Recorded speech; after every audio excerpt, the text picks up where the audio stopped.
Every step towards your goals requires sacrifice, suffering, struggle, and tireless exertions of passionate action. Martin Luther King Jr. once said that human progress is neither automatic nor inevitable. The steps to becoming great are not giant leaps, but small steps of moving forward each moment. Life is a long road, so we stay focused, we stay hopeful, and we keep moving forward. There's a reason the windshield is so much larger than the rearview mirror.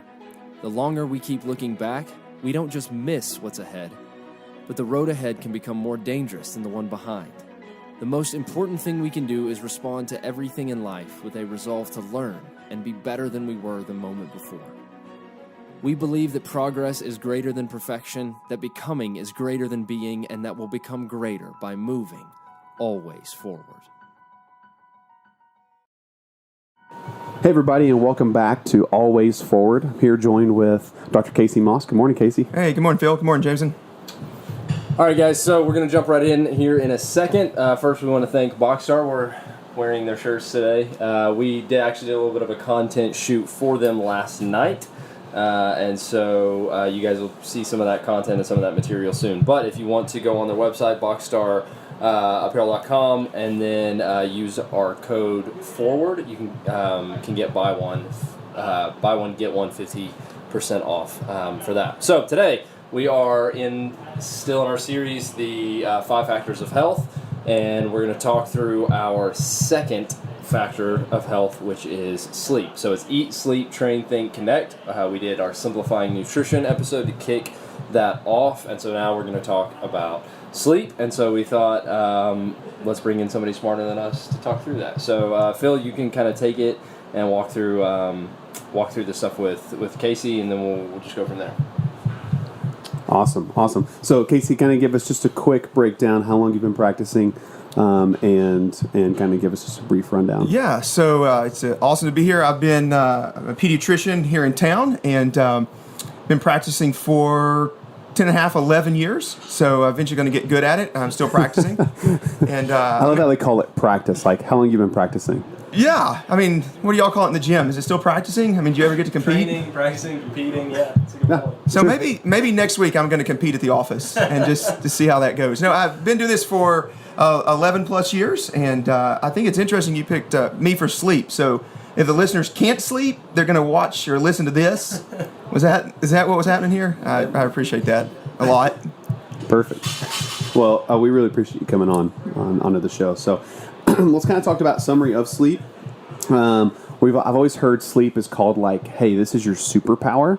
Kind of go through like a quick brief summary of what happens to the body when you sleep, and why is sleep so important and we're going basic because you're a pediatrician, yeah. Right? Basic from child all the way to grown adult.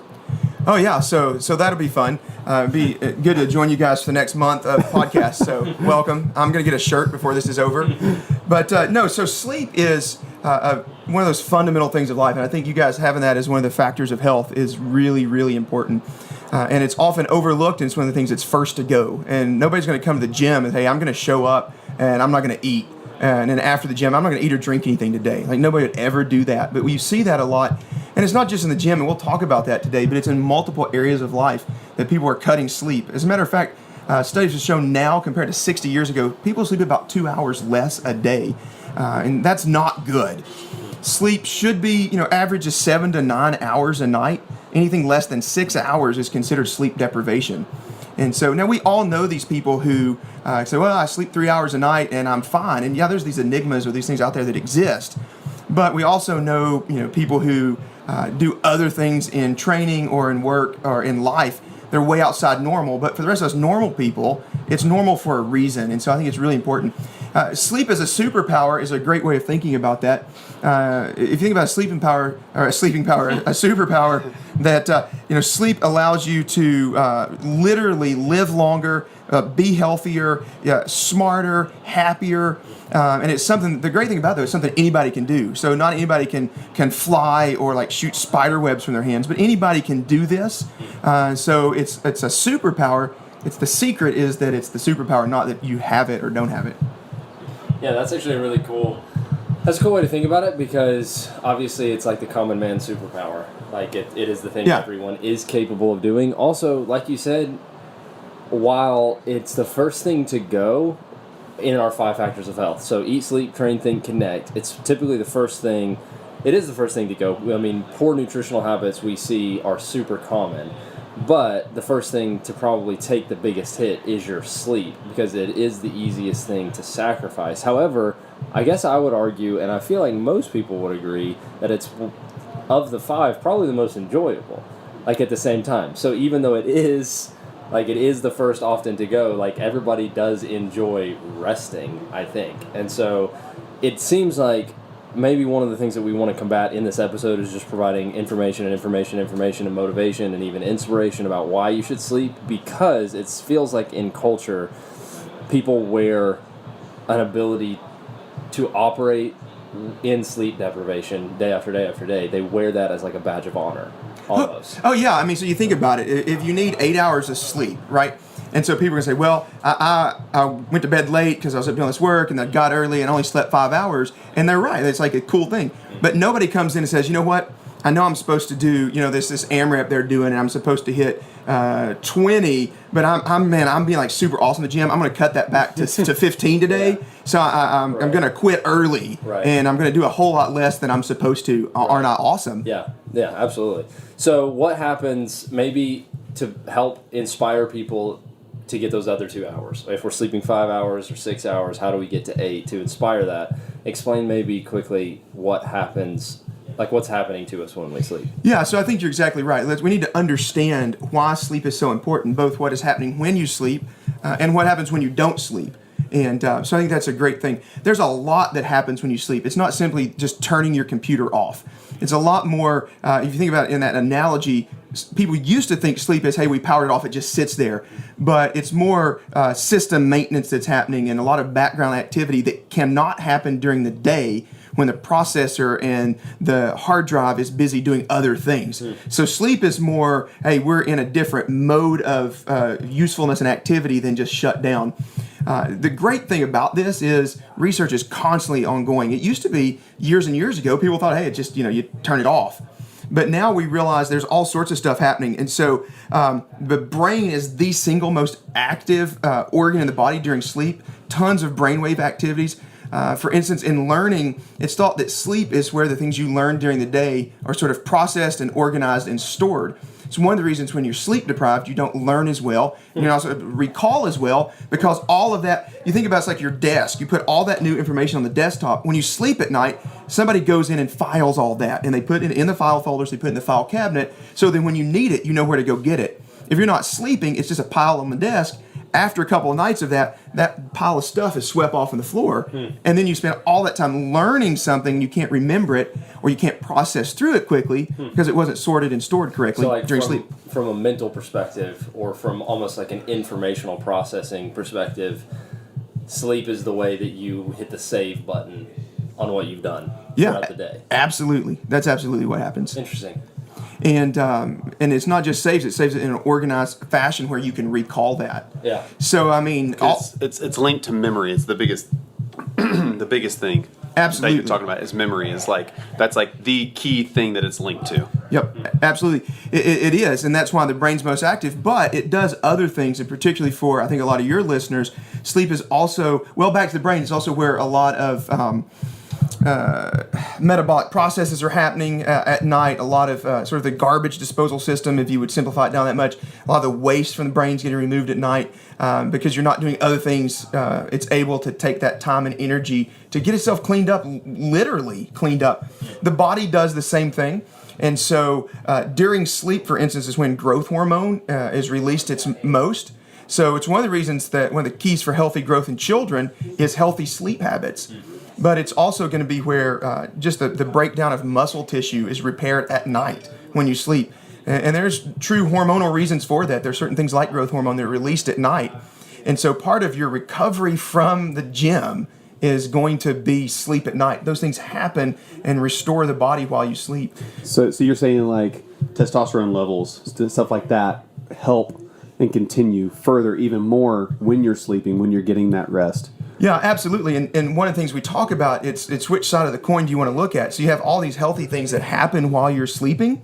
So that's the benefit. But then on the other side, if you're not sleeping, those good things are not happening. Right. Yeah.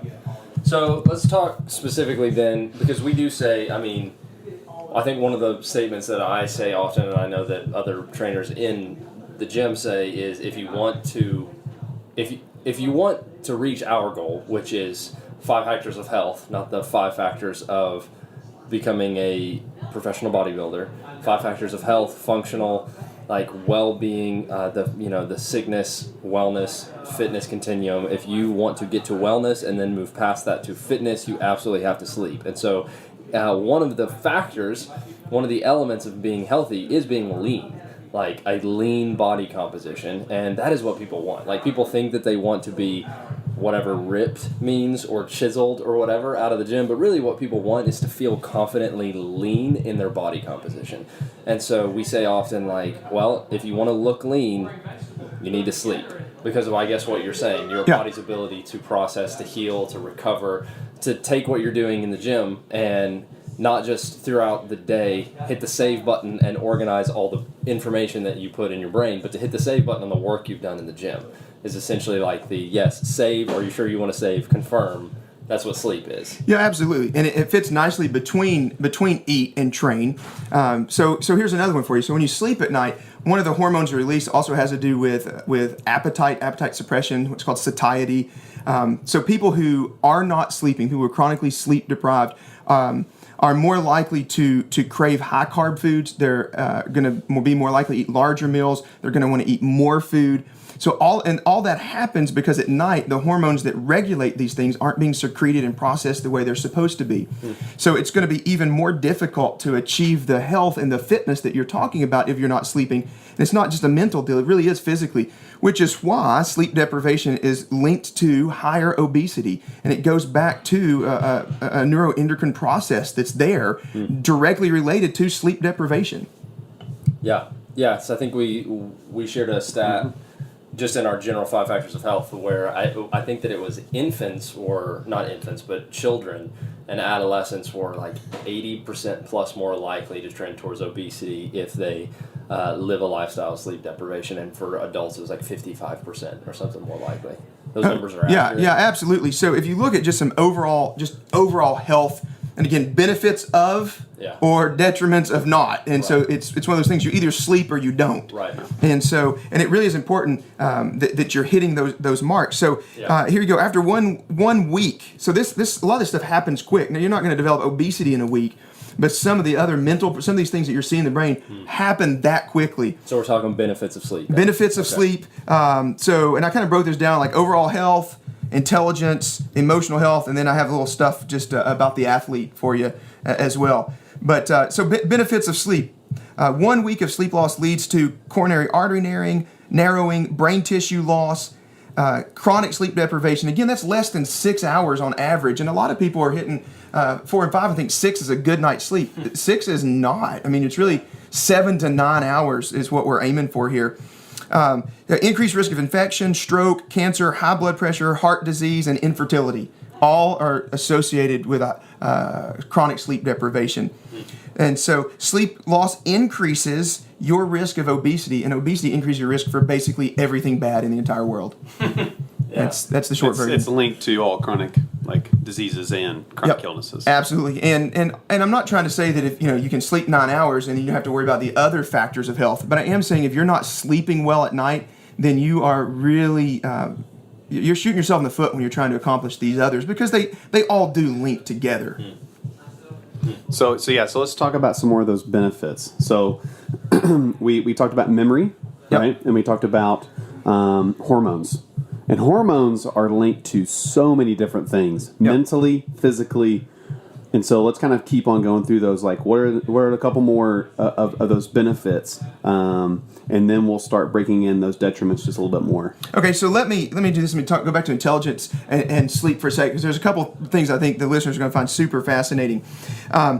So we talked about how that works, but there have been studies that have shown they take people and they sleep deprive them. And again, less than 6 hours. We're not talking up like 4 and 5 days at a time. We can talk about that later. Twice as likely to be able to solve moderate to complex problems if they sleep 7 to 8 hours as compared to 6 or less. If you look at the cognitive loss, so we're talking about being the crammers, hey, let's stay up all night. Cognitive loss associated with being awake for 24 hours at a time. So if you're awake for 24 hours, you function at a level lower than what would be considered the intoxicated limit for drunk driving in most states. That's really where you're functioning at that point. And it just gives you an idea. That's how important these things are with the way you process work. We're talking about other benefits. We talked about the repair, talked about goals. So if you look at professional athletes, and I mean, they're professional. We're not trying to make, obviously, everybody a professional athlete. Right. But I was doing some numbers. So Usain Bolt, the sprinter, sleeps 8 to 10 hours a night. Roger Federer, about 11.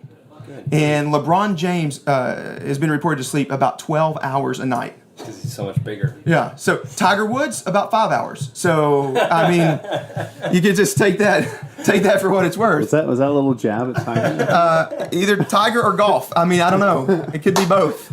So perfect. Actually, let's pause then. Let's do a little hot take here. Okay. Oh dear. So, I've been studying for these. I'm so worried. Okay. Just let Casey answer this one. Yeah. I'm so nervous. We didn't come up with one. Oh, well, I thought about one, a couple this morning. Okay. Okay. Pancakes or waffles? Are we talking breakfast or like Does it matter? Oh. Brenner? Well, no. I mean, Sunday night supper is breakfast. That's a good point. So I mean, and other things are not. Okay. Right. So here's the thing. So just general concept. Like if somebody's like, "Hey, do you want a pancake or do you want a waffle?" Okay. So if I'm at home, it's a pancake. If I'm out, it's a waffle. Ooh. Okay. Okay. All right. So homemade pancakes, store-bought waffles. Not store-bought. Oh, no store-bought. Did you listen to the episode last week? Store-bought waffles? I let go of my ego, man. That's why I look like I do. Okay, so pancakes, I would say pancakes. Pancake. I don't know. That's hard. I don't know. It's a hot take, James, and not a medium warm take. I'm feeling indecisive. Probably pancakes. I'd probably say pancakes. Okay. I'm pancakes any day. Good. Now, okay. a good Belgian waffle. Exactly, but it takes more time and preparing, which is why you do it when somebody else is cooking for you. There you go. So perfect. Well, let us know, listeners. Pancake or waffle? Pancakes or waffles? Hashtag Lego my ego. I let it go, man. No more egos. So now we've drilled in a little bit more of the intelligence piece. So what else? What else? What are those other benefits? So here's a good one: emotional health, and you guys are going to talk about that probably a lot with Think and Connect. But emotional health, and this is where it gets the catch-22 of all. So if you are emotionally unhealthy and unconnected, sleep can become a problem. It can be hard to sleep because of that. But also, not sleeping will make that worse. Or if you want to look at it as a benefit, sleeping will make it better. Yeah. And so here's and so there's a biochemical basis for that. When you sleep, there's certain neurotransmitters. That's just the way the neurons or the cells in the brain talk to each other. They are increased, and the flow of those, I guess, is for lack of a better word, is increased during sleep for the neurotransmitters associated with mood and that type of stuff. So you find then, if you're not sleeping, then you realize, hey, this is going to be a problem. So quick facts for you, but sleep loss leads to a 4-fold decrease in empathy levels. So when you're in the gym and I say, man, this is heavy, and you're like, who cares? It's because you didn't sleep well. Like literally you have brain damage because your neurotransmitters did not reset last night when you were supposed to be asleep. Love that. So there you go. Or, and this is fascinating, but people with insomnia. Need our coaches to make sure to sleep. Sleep more. It should be one of the things. It should be. I mean, really, sleep should have been number one factor. That's crazy. Wow. I mean, you brought the expert on for it, by the way, so it's because I like some sleep. But here you go. People with insomnia, so chronic sleep deprivation, 10 times more likely to develop depression, and 17 times more likely to deal with anxiety. So from sleep from chronic sleep loss, from insomnia. So, and again, you could look at that and say, if you are in a bad mood and you think everybody in the world is out to get you, one of the reasons for that literally may be your neurotransmitters are messed up because you're not sleeping well. And we all know that cognitively, right? Oh, they're in a bad mood, they didn't sleep well. Or kids, oh, somebody needs a nap. Yeah. And we say that, but somehow we don't act on the fact that we intuitively know it to be true. Yeah, no, and I think you're exactly right, because it's like, you ever met somebody that works third shift? Yeah. That works all night long, and they may sleep a couple hours at a time because they're having to get up because their sleep is off and stuff, and they're just in a bad mood. You seem like they're in a bad mood all the time. Yep. And it makes perfect sense. And I know you have younger kids, and I have younger kids, and you're exactly right. Like you can tell when a child's like, "Hey, you need to go take a nap," right? Yeah, well, it used to be before I had kids. That was something that I thought people said when their kids were just ill-tempered or they hadn't done a good job as a parent. But then you have kids, and you're like, no, really. I mean, there are times that our children are almost different people when they are not rested. And it's crazy because, again, we know that, but yet we somehow assume that doesn't apply to us. Yeah, that is crazy. So you said one thing talking about, I mean, obviously those statistics should be motivating enough just to think about being 4 times less likely to be able to empathize, or 17 times more likely to deal with anxiety, yeah. 10 times for depression. Okay, yeah, those numbers by themselves should be motivating enough. But if I consider the typical listener that comes into, like our typical listener who's going to be somebody who consistently comes into the gym, is there evidence, are there statistics to support performance and sleep? Oh, absolutely. I'm glad you asked. Perfect. Great segue. It's a perfect segue. There was one article that I read that was talking about priming for a competition, specifically for CrossFit. And it was talking through this idea that if you do not sleep that 7 to 8 hours a night leading up to the competition, even the day before, getting that 7 to 8 hours of sleep the day before, because it was talking about the nervous jitters and stuff, and you got to overcome that. You got to get your sleep. You are going your aerobic capacity, your ability to perform in your aerobic capacity is going to decrease by 30% or something like that. Yeah, you're going to see different statistics all over the place. One of the places I saw had a 20-25% reduction in reaction times, stamina, accuracy, and speed. And so, 20%, that's a lot. And if somebody came in to you as coaches in this gym and said, hey, can you get my speed up 20%? Can you get my reps up here? Can you get these things up by 20%? That's a significant goal. Yeah. And particularly when you get to a more elite performing athlete, which is why I threw those guys out earlier. We were just hanging out the other night. I was asking them how much they slept, and it just seemed like that would be great for this. And because they are at the top and they see their bodies as a machine in many ways, and they've got to keep that thing. That's their livelihood. And so they've got it. 20% is a big deal. Yeah. And so if somebody comes in and says that to you, they're going to be looking to do whatever it takes to get to that level. And you say, listen, what you need to do is go home and go to bed. Right. So yeah, absolutely. And I think more broader scope for the listeners, it's that way. We're going to pick a bunch of college students listening to this thing, right? Because school starts soon. And the idea of cramming is terrible. It's the absolute worst thing you can do. And we've all had that experience. And you stay up way late the night before, and then all those things we talked about didn't happen, and you can't think straight. And in the same way, just like you guys talk a lot on the podcast about training the brain, and it's training the body as well. And so sleep does both. And then we spend a lot of time talking, and that's just where the research is brainwave activity. But absolutely, a lot of emerging research into sports performance. A lot of these guys are hiring, they have their physical, their trainers, their coaches, they have their nutritionists. A lot of these elite top performing athletes are hiring sleep coaches to come in and make sure that they're hitting that. 20% is the difference between, winning a championship and sitting home watching somebody play while you're on Xbox. Yeah. Well, and I like what you said, 20%. If you look at most athletes, especially here in our gym, they don't they don't personal record a lift, a run by 20% over a 6-month period. Yeah. A 20% gain, and just kind of you think about mental capacity, right?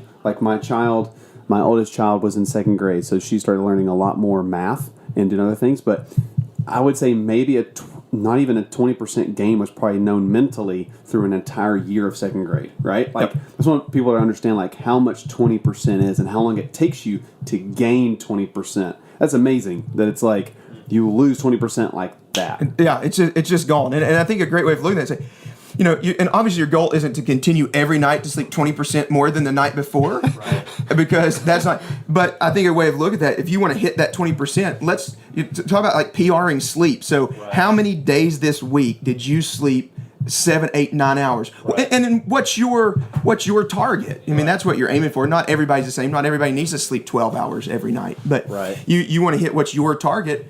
Hey, I mean, I think that would be awesome. Come in, yeah, man, PR. I have slept 10 days in a row more than 8 hours. So, yeah, no, that makes sense, and I think that it's interesting too because we've tied like gym performance sometimes to this mystery of you hear it all the time. Man, some days are heavy, some days it's not. Like, you can lift the same weight on a deadlift, you can squat the same weight, and some days you're like, oh man, it feels heavy today. And yeah, there probably is a little bit of like mystery to that, but these other factors I think are what plays the biggest role in that. And so you can probably oftentimes on those weeks or those days that performing well seems a little bit more difficult, like times in workouts are slowing down, weights feel heavier. Like that first question of what are you eating and what are you sleeping? Absolutely. How are you sleeping? What are you like? What's in your body and how are you processing it? That's probably what's causing the difference between your deadlift feeling light and your deadlift feeling heavy at that point. And so being able just to communicate to people like, okay, like you want to, yes, be healthy. You want to look lean. You want the right body composition. You want all of those things. But also for our clients, your goal is performance. So if you want to perform better, imagine performing in a matter of a week, sleeping 8 hours a night and performing 20% better. Well, I think one of the things that you guys do a great job of here is talking about the importance of quality over quantity, which is why you're not recommending people are in the gym for 3 and 4 and 5 hours and you're not doing 2-a-days on everybody because you understand that quality beats quantity.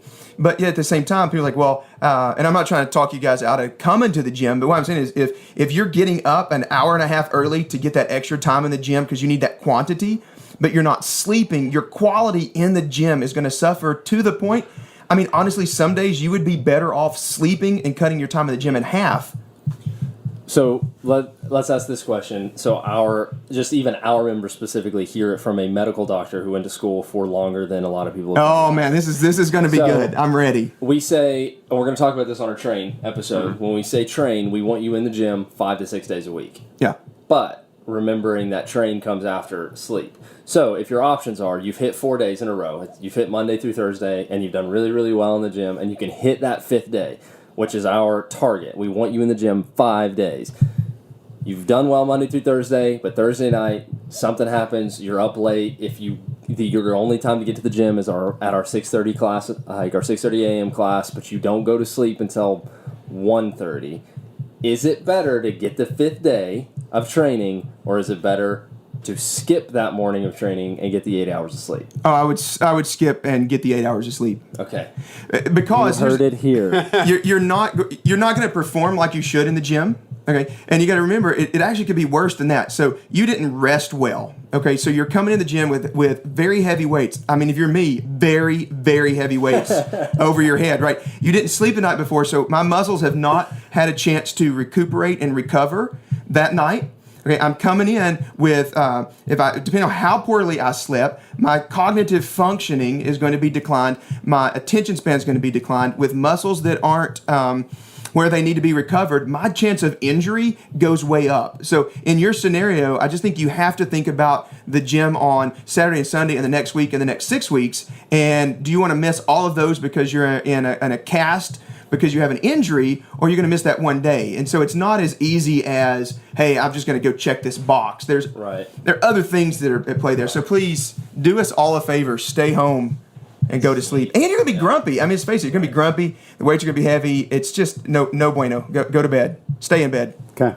Well, let's go ahead and start segueing into what are 5 things that you can do today. So what are 5 things people can start doing tonight when they're listening to this to help them get better sleep? And it may start in the very beginning of the day and kind of do things throughout. But let's go ahead and Go into those. Yeah, so you just totally stole my thunder. Like if you're watching or listening to this at night, then your sleep tonight, you're already way behind because a good night's sleep starts in the morning. Boxstar, right? I mean, I think That's a good shirt.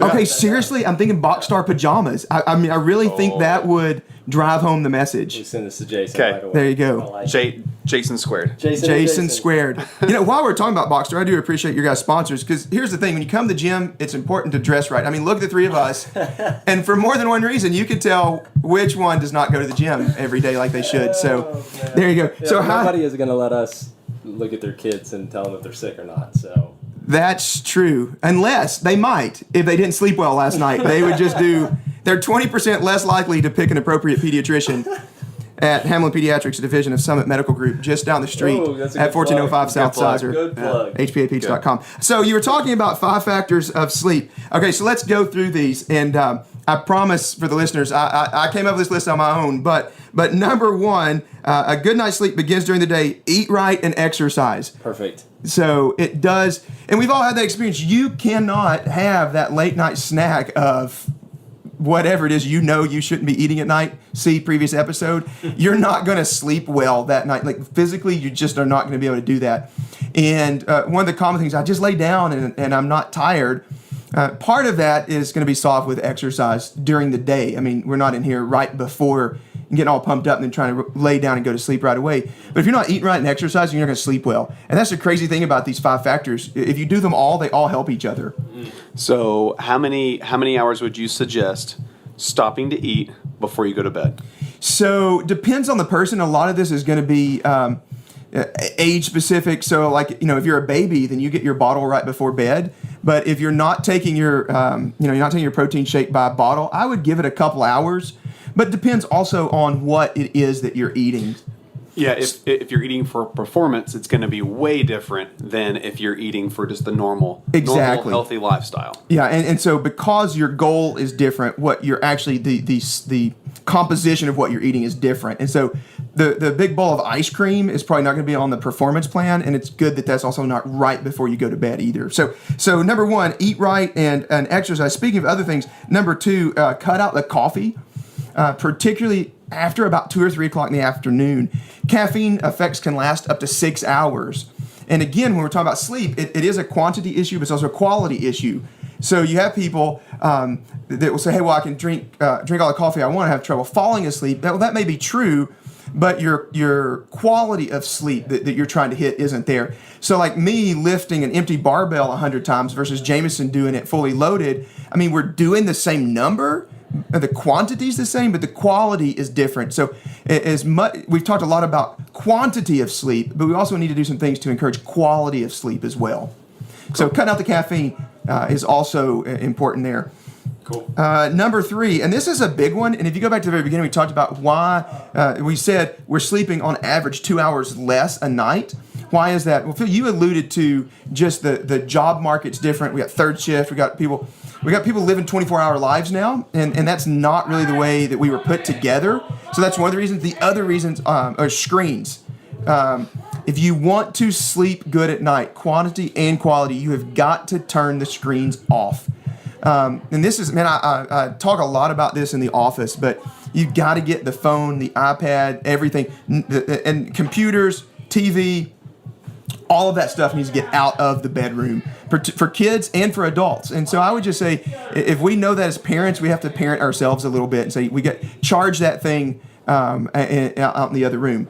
So, and there's a lot of reasons for that. One, that constant signal going off is waking you up and interrupting the quality of your sleep patterns.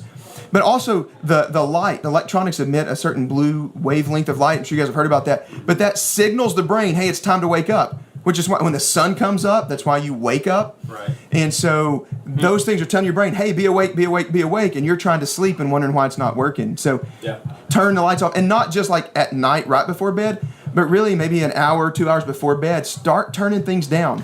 You would say, when we're talking about light specifically, you do mean obviously screens, computers, phones, iPads, all that kind of stuff, TV. Everything. All the screens, but what about other light in general? Like, you can fall asleep anywhere. Like, you can fall asleep in a bright lit area. People fall asleep under the sun on the beach. Yeah. You can fall asleep anywhere, but in terms of the quality of sleep that you get, does your body actually process better? Does it rest better? Does it sleep better in total pitch black?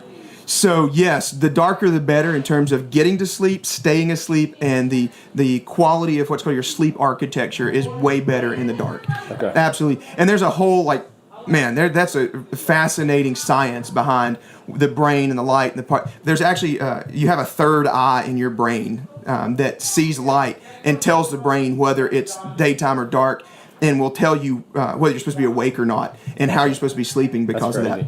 So Yeah. you would say that essentially that key is screens off, lights off. Screens off, lights off. As a matter of fact, if if you're of a certain age and you get up in the middle of the night multiple times to go to the bathroom, don't be flipping that light on. It is telling your brain time to wake up. Yeah. And even if you don't feel more awake, your brain feels more awake. If you're brushing your teeth at night, a little night light, one of those like little 1 watt jobs that's just barely on, so you don't stub your toe and break your foot. But you need to keep the lights down. Gotcha. And that leads into number 4. Bedtime routines. They're not just for children. And so part of those, it really helps your body to get into routine. And I know in the gym, on one hand, it's like, hey, routine's bad. Well, some routines are, but some routines are good, like coming to the gym and stretching. And so getting consistent with this is bedtime. And an hour and a half before bedtime, this is what I start doing. And I start turning lights off. I'm shutting my body down. I'm shutting my brain down. I'm not doing high physical intensity or emotional intensity or thought process intensity activity right before bed. I'm turning everything down, and we do that basically the same time every night. We get up about the same time every day. This idea of I'm going to stay up super late on Friday nights and Saturday nights, but then I've got to go to work. So, and you're having more than about an hour and a half swing there can really cause some problems. So consistency and routine, I would say, is your number 4 thing that you can do to improve your sleep tonight. Cool. Cool. Great segue to number 5. What temperature should it be to sleep? So I've heard lots and lots about temperature. Yeah. So this point is brought to you at least in the summer by Appalachian Electric. Current science would say, and this is according to the National Sleep Foundation, which would be where I would work if I didn't work where I do, just down the street. Bring your kids if you need a well visit before school. I would work at the National Sleep Foundation because, what a great job. You could sleep during the day, at night. Guys, sorry I'm late. I was doing some research. Isn't that great? No kidding. 60 to 68 degrees. So, got to cool it down at night to sleep. And part of that, so you hear the old adage of take a warm bath and then drink a warm drink. That actually can help you get sleepy because you warm up. And then as your body is cooling down, a cooling down body is a signal to go to sleep, just like night, which is why it gets cooler at night. Lots of reasons, but that's one of them. So that also can signal you, hey, it's time to go to bed. So crank that thermostat down. And the wool pajamas and the wool, all that stuff, you've got to... You want to be cool to sleep. Yeah, so 60 to 68 degrees is a big range. So you just play with it to see if you're just too cold to fall asleep, then that doesn't work for you, or yeah, if you're in there shivering and doing jumping jacks because you can't feel your toes anymore, that was too cold. Right. But you want to play around with it, and a lot of times that's gonna change summer versus winter and outside temperature, what you perceive to be temperature. But it is one of those things you kind of have to play around with. In the same way, 7 to 9 hours is a big range. What do you need? Well, I would say you got to play around with that, and if you don't know, ask someone close to you. Just let them know. This is what I slept last night, and just secretly have them rank your mood, your performance, your empathy, and you'll find out pretty quick. Come on, we all know this. We know that when we don't sleep 5 hours, if we sleep 5-6 hours at night, we're cranky, and we get a good night's sleep several nights in a row, we feel better. And really, the point of all this whole podcast is to put some science and some facts behind that, so that you, for whatever reason, feel justified to do what you know is right anyway. Yeah. No, I love it. That's a lot of people have nutrition or diaries, that they write in journals. It would be great to have a sleep journal. Oh, absolutely. Because you could see, okay, how did I feel last night? How much did I sleep? And I'm sure, elite level athletes and people that play, elite level sports do that kind of stuff. So, Dr. Moss, thank you for coming on today. Hey, you're quite welcome. Let me just throw this out, though, just the whole doctor bit. I will say there are actual medical problems that can lead to sleep. And we've talked a lot about sleep issues. And in the same way in the gym, there are certain modifications have to happen with certain physical ailments, certain disease states, that are certain injury states. I would just say to you that also exists for sleep, and poor sleep can be the sign of other things. And so if you're doing all this stuff and you're still just not getting there, let me just throw two things out there. Over-the-counter sleep aids are not all they're cracked up to be.